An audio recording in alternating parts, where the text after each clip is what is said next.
Video jamaah salat tarawih tetap salat meski diguyur hujan lebat viral di media sosial. Dalam postingan Instagram @undercover.it, peristiwa tersebut diduga terjadi di Parepare, Sulawesi Selatan.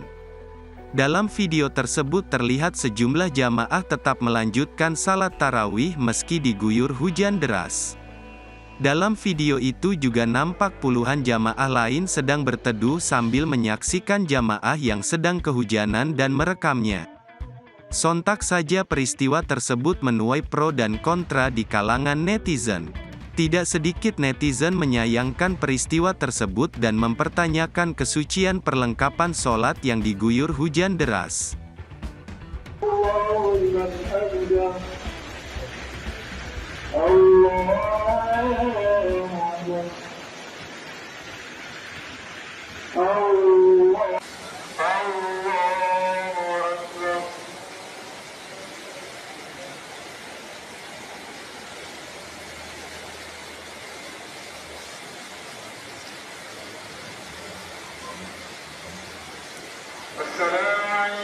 Terima kasih sudah nonton.